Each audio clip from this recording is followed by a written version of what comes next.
Tonight, when it comes to the CCP, I say we must distrust and verify. a new approach towards China's Communist Party. Why do you think it took so long? We took our eye off this enormous threat. It's now inside the gates. The Chinese Communist Party is here in America. A question about China's interference in the U.S. elections. But the intelligence doesn't lie. China is our greatest threat. This is the kind of threat that is different in kind than one we have seen in an awfully long time. That certainly holds true for elections. And the future of the American tradition. It's at the center of every civilization, this idea that human beings have inherent dignity because of their humanness. Today, sit down with U.S. Secretary of State Mike Pompeo. We discuss why it's important to distinguish between the Chinese Communist Party and the Chinese nation, why religious freedom is at the core of U.S. foreign policy, and what it will take to protect the American Republic from the Chinese Communist regime. This is American Thought Leaders, and I'm Jan Jekielek. Secretary Mike Pompeo, such a pleasure to have you on American Thought Leaders. It's great to be with you. Thanks for the invitation to be here and have this great conversation today. So, when you were speaking at the Nixon Library in this speech that kind of capped off the series of four about the approach to China, you mentioned that Chinese dissidents had been warning for decades about the nature of the Chinese Communist Party, but were largely ignored. And you've changed this to some extent. You've welcomed a range of dissidents to basically speak with you and then learn about these things.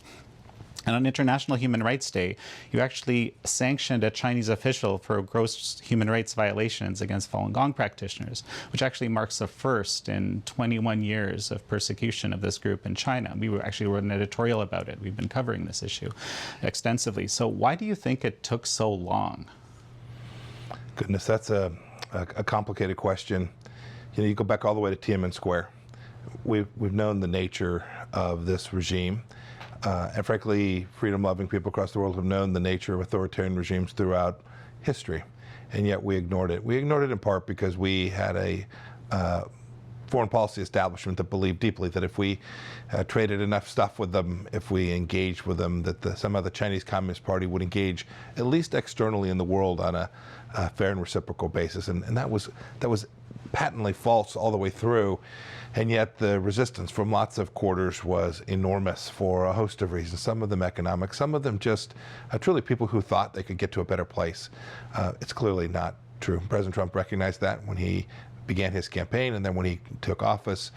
We've now changed fundamentally how I think the West looks at China, not just the United States. Even when you look at Europe and Australia and Southeast Asia, they know too. They know that the Chinese Communist Party is up to no good. And so while these dissidents were ringing the bell and telling us of these problems, we looked past them. We had other challenges. We were involved in a very serious counterterrorism campaign, appropriately so, and we took our eye off this enormous threat. And now it's now upon us. It's now inside the gates. The Chinese Communist Party is here in America, and the Trump administration has begun in every dimension to turn the ship in the right direction to get America to once again do the right thing and protect itself from this communist threat in China. And you've focused, I think more than any Secretary of State that I can remember on religious freedom. And of course, this dimension fits into the Chinese question dramatically. Again, why is that? Why is that important? It's at the center of every civilization, this idea that human beings have inherent dignity because of their humanness. And if you get that piece wrong, bad things flow from that. Lots of diplomatic things flow, lots of bad things flow from that. So we, under President Trump's leadership, have focused on religious freedom, not just in China but elsewhere, but particularly with the Chinese Communist Party. We've seen what they're doing to the Uyghurs in the western part of the country. We've seen what they've done to Tibetans. We now see them doing the same thing to other ethnic minorities, including the people in Mongolia and the north part of China, and then Christians throughout the entire country, right? The Sinicization of the Bible, these things that are fundamental affronts to human dignity are something that is a hallmark of authoritarian regimes, and General Secretary Xi Jinping is no different.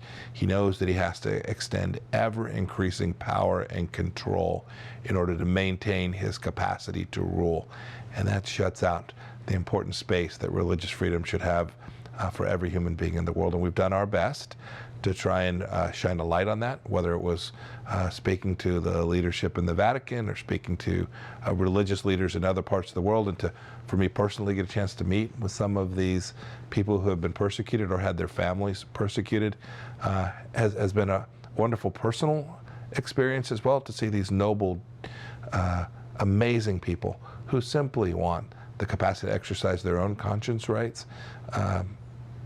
I'm proud of the work that the State Department's done. I'm proud of what President Trump and our administration have done. And I am confident that the world will keep up this drumbeat, demanding simply that the Chinese Communist Party permit people to exercise their God-given rights to practice and not practice their faith in the way that they so choose.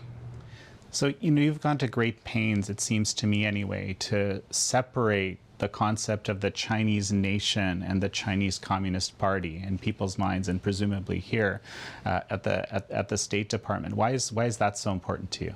Well, there's a lot of history. The dynasties in China, the history of this place is long and storied, and the people who occupy this place are good people. Sadly, they live under the jackboot of an authoritarian regime that denies them the capacity to grow their families. For the longest time, they were denied the capacity even to have children in the way that they wanted to. There was selective abortion taking place. Some of the greatest tragedies of civilization of the last 50 years have taken place inside of China. But it's not the people driving that. It's these leaders who are stealing money, driving state-owned enterprises to do things that are disconnected from the way the world ought to operate, and denying, while lifting some folks out of poverty, to be sure, denying the basic political freedoms that every human being is entitled to. And so I admire the Chinese people. I am confident that the Chinese people want a different path forward. They want their freedoms, and it is the Chinese Communist Party denying them. It is important to keep them separate. We have, there are great Chinese people who live all across the world, including here in the United States of America. We want to honor them, and we admire them, and we hope that they too will join the call to change the nature of how this regime behaves in its international activities. So you've said that at this point we can never really go back to the status quo with respect to China, which is, essentially, I guess, what was the status quo 4 or 5 years ago. I guess the question is, I think you're the 70th Secretary of State. There's a larger turnover than presidents. I joke about that all the time. So, well, what can ensure that this type of approach to the Chinese Communist Party is maintained whenever it is that the next rotation happens? I think people all across the world aren't going to let this happen. I certainly think Americans are now more attuned to this threat. For a long time, America's leaders denied that this was taking place. So I think people couldn't see it or feel it, or their leaders were telling them, no, it's okay if they steal millions of jobs from people in Kansas or Iowa, who invented something, or they steal some technology invented in the Silicon Valley or in the Boston corridor. American leaders said, that's okay, we're going to go make a pretty penny. Don't worry, those days are gone. I think people saw, too, with this Wuhan virus, I think they saw the nature of the regime up close all across the world. And I've seen in polling data, but more importantly, as I've traveled the world and spoken with people, I think they understand the nature of this regime in ways that they didn't 3, 4, or 5 years ago. I think we are in part responsible for that, but no one's going back. No human being who can see, whether they're in Indonesia or Vietnam or in Singapore, no one's going to go ever acknowledge again that the Chinese Communist Party isn't up to no good. They see it plainly, and so I'm confident that this pressure that is now on the Chinese Communist Party is real, and not just because leaders are demanding it, because people all across the world can see it. The true face of the Chinese Communist Party has been exposed. I'm inclined to believe that. I've certainly seen a lot of shifts in thinking, but then I'm scratching my head here at this agreement on a EU-China treaty that, of course, I'm sure you're extremely aware of. I think you've even said that people in Brussels told you we're not going to go back to the status quo. This treaty, if it actually goes through, seems to me like the opposite, like exceeding the status quo in the other direction. Remember, trading with China is okay. if they're selling us widgets and we're purchasing widgets and it's fair and equitable and on a reciprocal basis, if an American company or a European company can invest in China with the same rules that they can invest here and it doesn't impact American national security, that's fine. What we can't do is what the world can't do is what we've done for 50 years. Which is every time the Chinese demand an exception, whether that's an exception to national security policy or a set of trade rules at the WTO, or say, you know, the World Health Organization is interesting, but frankly, we're just simply not going to do what they asked us to do, and we'll co-opt them and politicize them. Those are the things we have to stop. We can't continue to bend a knee to the Chinese Communist Party in the way that we have for 50 years. They will take advantage of that. They will do what General Secretary Xi Jinping says he wants to do. So they will create a hegemonic capacity to have vassal states all across the world. That's not tolerable. The ideas of freedom and liberty that we hold dear, that our founders hold dear here in the United States, ought to be the rules basis for how the world interacts for the next 50 years. And if we don't stand up, if the West doesn't stand up, and the West is an idea, not a location, if the West doesn't stand up for the things that we know to be important, then in fact the Chinese Communist Party will prevail and our kids and our grandkids will live in a very different world. None of us want that. Well, so here's a challenging question. At least to me, it's challenging. You know, we're still giving here in America tens of thousands of visas to Chinese students. We already know that some of them are definitely, you know, expected by the Chinese Communist Party to, you know, basically work for them at different levels of intensity. How do we deal with that? We're still doing this, right? So that's right. There's some 300,000+ Chinese students on an average year that will be studying here in the United States. To the extent those students want to come here and learn and be exposed to the West, that's fine. That's frankly a good thing. They'll go back to their home country and they'll see what freedom and liberty and the capacity to raise your family in the way that you want to. They'll get a taste of that. That's good. What sadly we have experienced is the Chinese Communist Party and the MSS and PLA, the security apparatuses inside of China, have co-opted too many of these. We kicked a couple thousand of them out that we could readily identify. That hasn't happened before. We've now done a lot more work in the schools to make them aware of the risks associated with grants and research projects that the Chinese Communist Party had infiltrated or at least had access to. So we've put our research institutions in a better place. We've shut down a whole bunch of Confucius Institutes just by calling them out for what they are. And I've traveled the United States, sometimes been critiqued for this, but traveled the United States to tell the story. I spoke at Georgia Tech, I spoke in Wisconsin about the Chinese Communist Party inside our gates, inside our government, inside our institutions of higher learning, inside our research institutions. If we get that right, if we control and ensure that our security elements are protected in a way that is appropriate, then having Chinese students study here is perfectly fine. But the whole world needs to do that. It's not just U.S. institutions. They're studying in institutions in Australia and in Europe and places around the world. This isn't just a U.S. challenge. The whole world must take this on. You know, and of course there have been very significant shifts, you know, exactly as you described. At the same time, we're seeing, you know, let's call it Wall Street or investment, you know, still, as far as I can tell, full steam ahead, you know, into China as much as they can. I think that's shifted a bit too. Partly as a result of President Trump and the policies that he's adopted, but I think many of them too saw the true face of the Chinese Communist Party during the coronavirus. They saw their institutions corrupted. They've now seen state-owned enterprises compete in ways, even in just the last couple years, I think they hadn't fully recognized. So you have begun to see supply chain shift to other places. I think there's a deeper recognition amongst the business community today of the political risks of operating inside of China in ways that there weren't 2 or 3 years ago. It's true, there's still significant investment taking place there.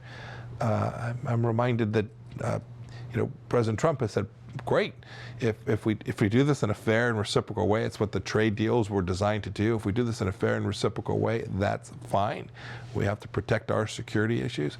But I think both the investment and business communities have taken on board the challenges from the Chinese Communist Party.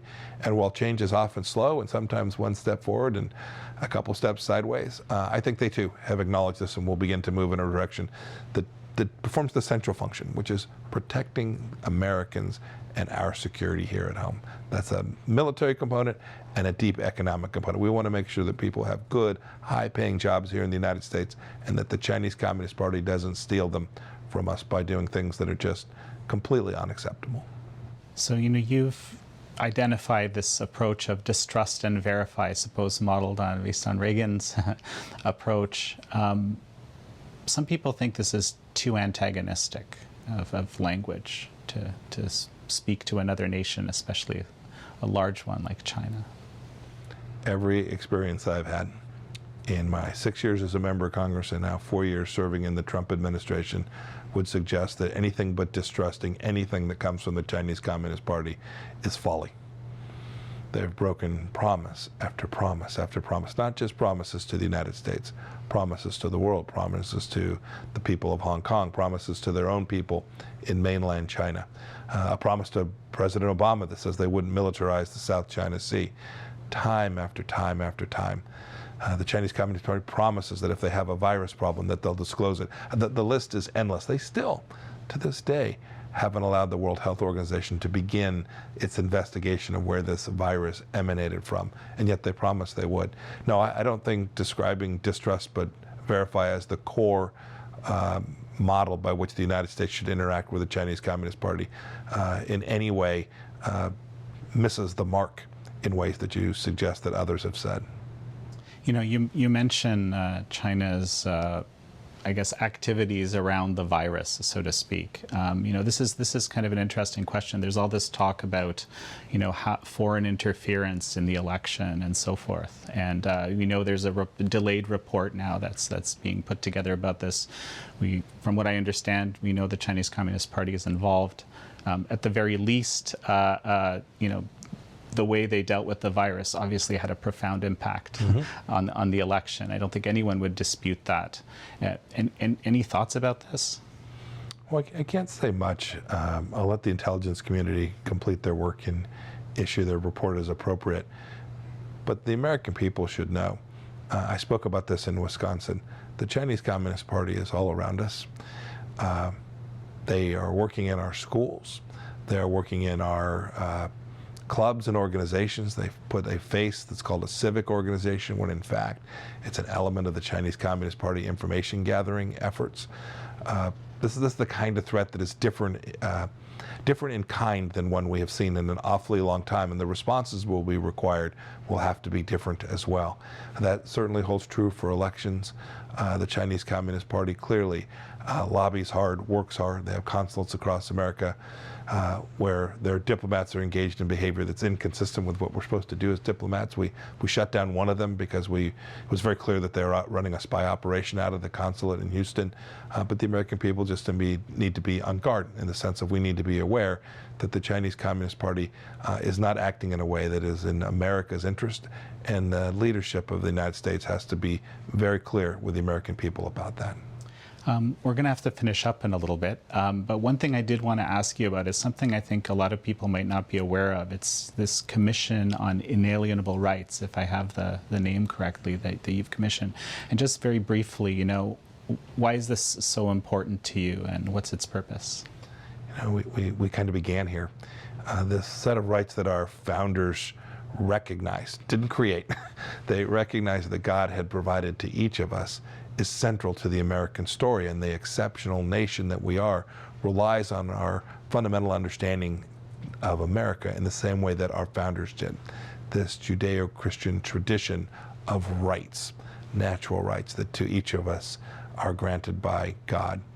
I watched around the world. I watched the human rights efforts that had begun in the 20th century and now into this one, and I saw it coming unglued, at least here in America, from our founding principles. And I wanted to go back and ask some experts on human rights to take a look at this. So I impaneled a commission. It was led by a woman named Mary Ann Glendon. We had people from many different faiths and many different political backgrounds go back to the founding and say, tell me how our foreign policy could effectively be grounded in the American tradition. And I asked them to do that. It was fascinating to see, because they also took a look at other traditions around the world, human rights traditions. And we've now launched a global effort to talk about these things that matter, these intrinsic rights that matter to each of us so much. I hope your viewership will all go take a look. It's a short report. It's some 50 pages long. They'll go take a look at it. It goes back, it reminds us of the greatness of America and how smart and capable our founders were, and why that is so central to the successes that our nation has had. These rights matter. If everything becomes a right, our foreign policy can't be delivered in a way that is principled, and I wanted to get us back to that tradition. Well, Secretary Mike Pompeo, such a pleasure to have Thank you you. on. Very nice to see you too. Thank you.